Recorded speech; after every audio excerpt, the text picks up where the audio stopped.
Hello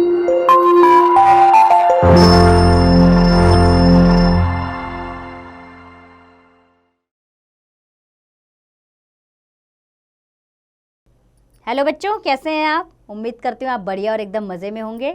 बच्चों, हम एक पाठ पढ़ेंगे जिसका नाम है दृढ़ निश्चय। तुलसी महतो अपनी लड़की सुभागिनी से बहुत प्यार करते थे। छोटी उम्र में भी वह घर के काम में बड़ी चतुर और खेती बाड़ी के काम में निपुण थी। निपुण यानी कि दक्ष, अर्थात हर काम को बहुत अच्छे से करती थी।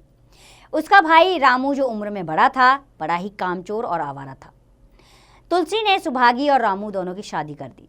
थोड़े दिन बीते, अचानक एक दिन बड़ी विपदा आ गई। विपदा यानी मुसीबत।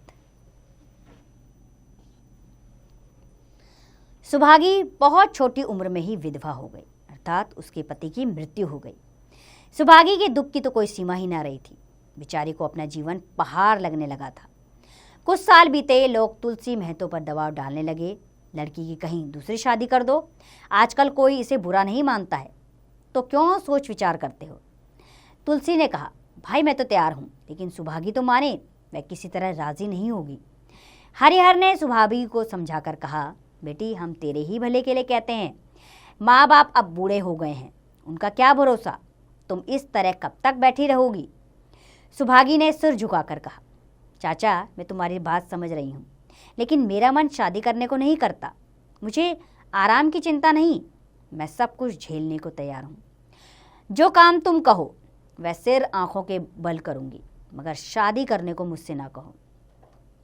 उजड़ू रामू से बोला, तुम अगर सोचती हो कि भैया कमाएंगे और मैं बैठी मौज करूँगी तो इस भरोसे मत रहना।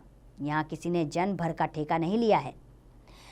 रामू की दुल्हन रामू से भी 2 उंगल ऊंची थी। मटक कर बोली, हमने किसी का कर्ज थोड़े ही लिया है कि जन भर बैठकर खिलाएंगे। यह हमारे बूते की बात नहीं है। सुभागी ने गर्व भरे स्वर में कहा, भाभी मैंने तुम्हारा आसरा कभी नहीं किया है और भगवान ने चाहा तो कभी करूँगी भी नहीं। तुम अपनी देखो, मेरी चिंता ना करो।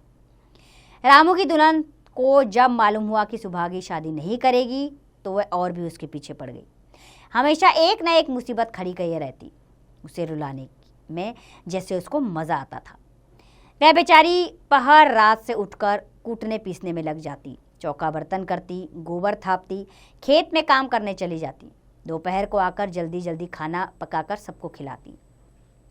रात को कभी माँ के सिर में तेल डालती, कभी उसकी देह दबाती। तुलसी चिलम के शौकीन थे, उन्हें बार बार चिलम पिलाती।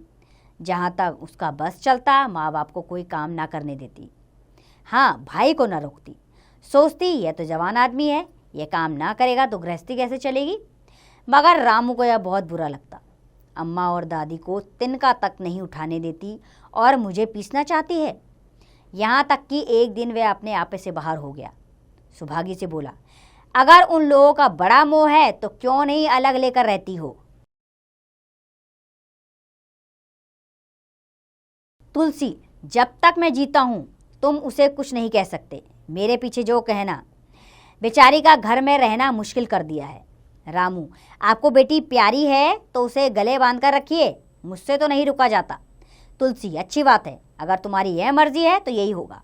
मैं कल गांव के आदमियों को बुलाकर बंटवारा कर दूंगा। तुम चाहे अलग हो जाओ, सुभागी नहीं अलग होगी। उस रात को तुलसी लेटे तो वह पुरानी बात याद आई। तब रामू के जन्मोत्सव अर्थात जन्म के समय का उत्सव, जन्मोत्सव में उन्होंने रुपए कर्ज लेकर जलसा किया था और सुभागी पैदा हुई तो घर में रुपए रहते हुए भी उन्होंने एक कौड़ी भी खर्च न की थी। पुत्र को रत्न समझाता, पुत्री को पूर्व जन्म के पापों का दंड। वह रत्न कितना कठोर निकला और यह दंड कितना मंगलमय है। दूसरे दिन तुलसी ने गांव के आदमियों को जमा करके कहा, पंचों, अब रामू का और मेरा एक घर में निभा नहीं होगा। तुम लोग इंसाफ से जो कुछ मुझे दे दो वह लेकर अलग हो जाओ। रात दिन की किचकिच अच्छी नहीं। गांव के मुखिया बाबू सज्जन सिंह बड़े सज्जन पुरुष थे। उन्होंने रामू को बुलाकर पूछा, क्यों जी, तुम अपने बाप से अलग रहना चाहते हो? तुम्हें शर्म नहीं आती कि औरत के कहने से बाप बाप को अलग किए देते हो? राम राम। रामू ने मिठाई रामू ने ठिठाई के साथ कहा, जब एक साथ गुजर ना हो तो अलग हो जाना ही अच्छा है। सज्जन सिंह, तुमको एक साथ रहने में क्या कष्ट होता है? रामू, साहब मेरा इनके साथ निबाह ना होगा। निबाह अर्थात मेरा गुजारा इनके साथ नहीं होगा। बस मैं और कुछ नहीं जानता। यह कहता हुआ रामू वहां से चलता बना। तुलसी, देख लिया आप लोगों ने इसका मिजाज। आप चाहे 4 हिस्सों में से 3 हिस्से उसे दे दें, पर अब मैं इस दुष्ट के साथ ना रहूंगा। भगवान ने बेटे को दुख दे दिया, नहीं तो मुझे खेती बाड़ी लेकर क्या करना था। जहां रहता वहीं कमाता खाता। भगवान ऐसा बेटा बैरी को भी ना दे। बैरी अर्थात दुश्मन को। लड़के से लड़की भली, जो कुलवंती होए। सहजा सुभागी आकर बोली, दादा यह सब बंटवारा मेरे ही कारण तो हो रहा है। मुझे क्यों नहीं अलग कर देते? मैं मेहनत मजदूरी करके अपना पेट पाल लूँगी। अपने से जो कुछ बन पड़ेगा तुम्हारी सेवा करती रहूँगी, पर रहूँगी अलग। यों घर का बंटवारा होते मुझसे ना देखा जाएगा। मैं अपने माथे यह कलंक नहीं लेना चाहती।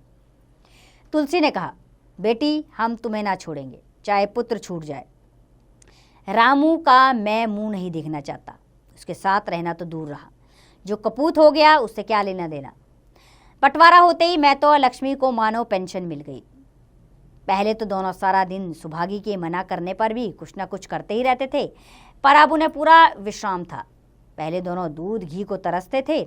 सुभागी ने कुछ रुपए बचाकर एक भैंस ले ली। बूढ़े आदमियों की जान तो उनका भोजन है। अच्छा भोजन ना मिले तो वह किस आधार पर रहें।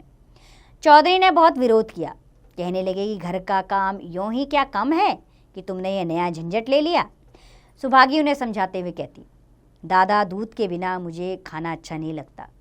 लक्ष्मी ने हंसकर कहा, बेटी तुम झूठ कब से बोलने लगी? कभी दूध हाथ से भी छूती हो? खाने की कौन कहे, सारा दूध हम लोगों के पेट में ठूस देती हो। गांव में जहां देखो सबके मुंह से सुभागी की तारीफ। लड़की नहीं देवी है। 2 मर्दों का काम भी करती है, उस पर माँ बाप की सेवा भी की जाती है। सज्जन सिंह तो कहते यह उस जन्म की देवी है, मगर महतो को यह सुख बहुत दिन तक ना भोगने को लिखा था। 7-8 दिन से महतो को जोर का ज्वर चढ़ा हुआ था। ज्वर अर्थात बुखार। देह पर कपड़े का तार भी नहीं रहने देते। लक्ष्मी पास बैठी रो रही थी। सुभागी पानी लिए खड़ी है। अभी एक क्षण पहले महतो ने पानी मांगा था, पर जब तक वह पानी लाए तब तक उसके हाथ पांव ठंडे हो गए। सुभागी उनकी यह दशा देखते ही रामू के घर गई और बोली, भैया चलो देखो, आज दादा ना जाने कैसे हुए जाते हैं। 7 दिन से ज्वर नहीं उतरा। रामू ने चारपाई पर लेटे लेटे कहा, तो क्या मैं डॉक्टर हकीम हूँ जो देखने चलूँ? जब तक अच्छे थे तब तक तो तुम उसके गले का हार बनी हुई थी। अब जब मरने लगे तो मुझे बुलाने आई हो। उसी वक्त उसकी दुल्हन अंदर से निकल आई और सुभागी से पूछा, दादा को क्या हुआ दीदी? सुभागी से पहले रामू बोला उठा, हुआ क्या है? अभी कोई मरे थोड़े ही जाते हैं। सुभागी ने फिर उससे कुछ ना कहा, सीधे सज्जन सिंह के पास गई। उसके जाने के बाद रामू हंसकर स्त्री से बोला, त्रियाचरित्र इसी को कहते हैं। स्त्री, इसमें त्रियाचरित्र की कौन बात है? तुम चले क्यों नहीं जाते? रामू, मैं नहीं जाने का। जैसे उसे लेकर अलग हुए थे वैसे ही उसे लेकर रहें। मर भी जाए तो ना जाऊं। स्त्री हंसकर, मर जाएंगे तो आग देने तो जाओगे, तब कहाँ भागोगे? रामू, कभी नहीं। सब कुछ उनकी प्यारी सुभागी कर लेगी। स्त्री, तुम्हारे रहते वह क्यों कर लेगी? रामू, जैसे मेरे रहते उसे लेकर अलग हुए और कैसे? स्त्री, नहीं जी, यह बात अच्छी नहीं है। चलो देखाएं। कुछ भी हो, बाप ही तो हैं, फिर गांव में क्या मुंह दिखाओगे? रामू, चुप रहो, मुझे उपदेश मत दो। उधर सज्जन सिंह ने जो ही महतो की हालत सुनी, तुरंत सुभागी के साथ भागे चले आए। वहां पहुंचे तो महतो की दशा और भी खराब हो चुकी थी। नाड़ी देखी तो बहुत धीमी थी। समझ गए कि जिंदगी के दिन पूरे हो गए। सजल नेत्र होकर बोले, महतो भाई कैसी तबीयत है? महतो जैसे नींद से जाकर बोले, बहुत अच्छी है भैया, अब तो चलने की बेला है। सुभागी के पिता अब तुम्ही को सौंप जाता हूँ।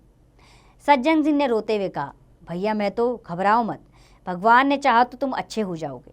सुभागी को तो मैंने हमेशा अपनी बेटी समझा है और जब तक जीऊँगा ऐसा ही समझता रहूँगा। तुम निश्चिंत रहो, कुछ और इच्छा हो तो वह भी कह दो। महतो ने विनीत नेत्रों से देखकर कहा, मैं नहीं कहूँगा भैया, भगवान तुम्हें सदा सुखी रखे। सज्जन सिंह, रामू को बुलाकर लाता हूँ, उससे जो भूल चूक हुई हो क्षमा कर दो। मैं तो नहीं भैया, उस पापी का मुंह भी नहीं देखना चाहता। इसके बाद गोदान की तैयारी पूरी होने लगी। रामू को गांव भर ने समझाया पर वह अंत्येष्टि करने पर राजी ना हुआ। अंत्येष्टि यानी कि क्रियाक्रम।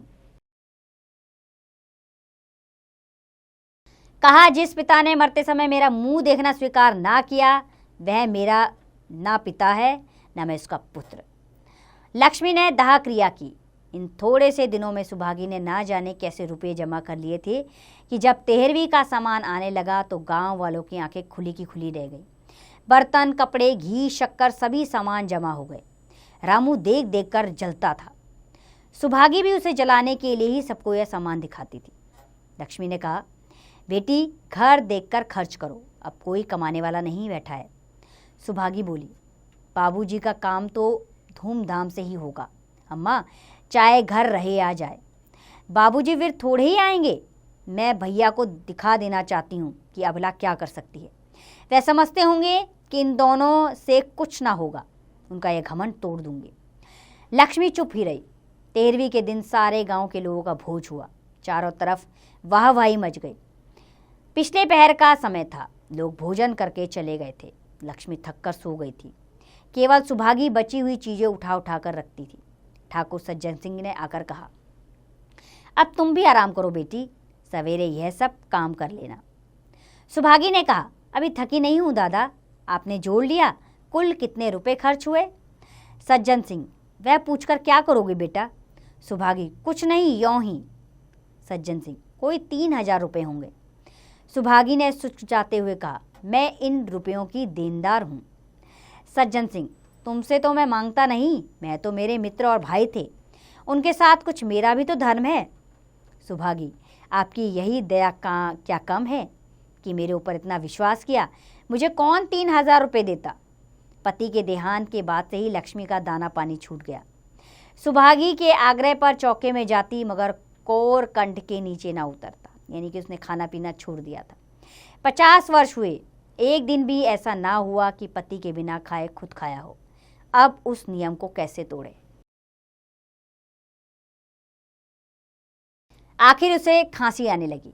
दुर्बतला ने जल्द ही खाट पर डाल दिया। सुभागी अब क्या करे? ठाकुर साहब के रुपए चुकाने के लिए दिलो जान से काम करने की जरूरत थी। यहाँ माँ बीमार पड़ गई, अगर बाहर जाए तो माँ अकेली रहती है, उनके पास बैठे तो बाहर काम कौन करे? माँ की दशा सुभागी समझ गई कि उनका अंतिम समय भी आ पहुंचा। महतो को भी तो यही ज्वर था। गांव में और कितने फुर्सत थी कि दौड़ धूप करता। सज्जन सिंह दोनों वक्त आते।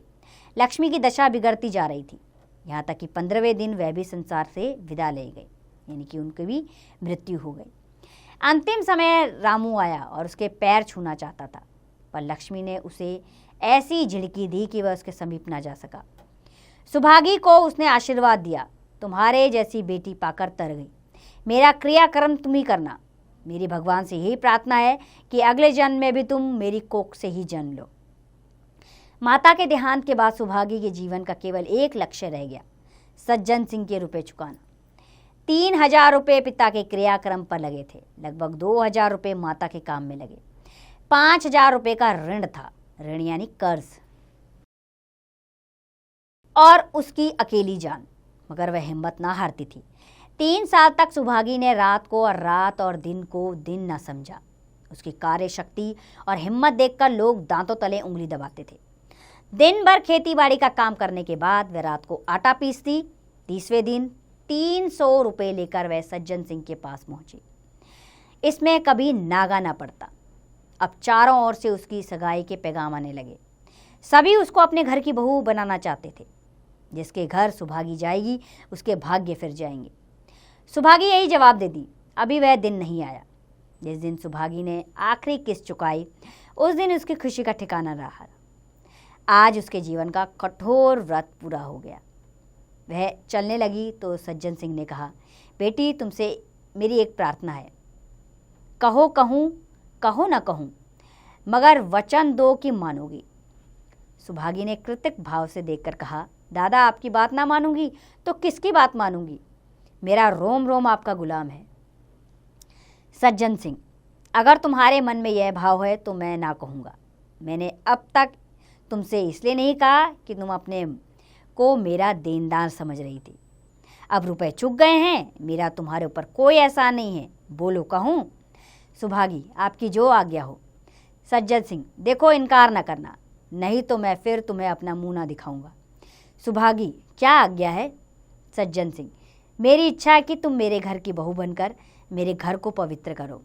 मैं जात पात में विश्वास नहीं करता हूँ, मगर तुमने मेरे सारे बंधन तोड़ दिए। सज्जन सिंह, मेरी इच्छा है कि तुम मेरे घर की बहू बनकर मेरे घर को पवित्र करो। मैं जात पात में विश्वास करता हूँ, मगर तुमने मेरे सारे बंधन तोड़ दिए। मेरा लड़का तुम्हारे नाम का पुजारी है, तुमने उसे देखा है। बोलो, मंजूर करती हो? सुभागी, दादा इतना सम्मान पाकर पागल हो जाऊंगी। सज्जन सिंह, तुम्हारा सम्मान भगवान कर रहे हैं बेटी, तुम साक्षात भगवती का अवतार हो। सुभागी, मैं तो आपको अपना पिता समझती हूँ, आप जो कुछ करेंगे मेरे भले के लिए ही करेंगे, आपका हुक्म कैसे टाल सकती हूँ? सज्जन सिंह ने उसके माथे पर हाथ रखकर कहा, बेटी तुम्हारा सुहाग अमर हो, तुमने मेरी बात रख ली, मुझ सा भाग्यशाली संसार में और कौन होगा। तो बच्चों, इस पाठ से हमें यह मौलिक ज्ञान मिलता है कि लड़की लड़के का भेदभाव मिटाते हुए यह सिद्ध करना कि लड़की को किसी भी क्षेत्र में लड़कों से कम नहीं समझना चाहिए। आज के जीवन में लड़का और लड़की के बीच में कोई भेद नहीं है, दोनों एक जैसी शिक्षा पा रहे हैं और एक जैसी नौकरियां कर रहे हैं। तो इसलिए इस भेदभाव को मिटाकर सबको आगे बढ़ने का मौका देना चाहिए, चाहे वो लड़की हो या लड़का हो। तो उम्मीद करती हूँ आपको ये पाठ अच्छा लगा होगा। अब इसका अभ्यास कार्य आप स्वयं कीजिए।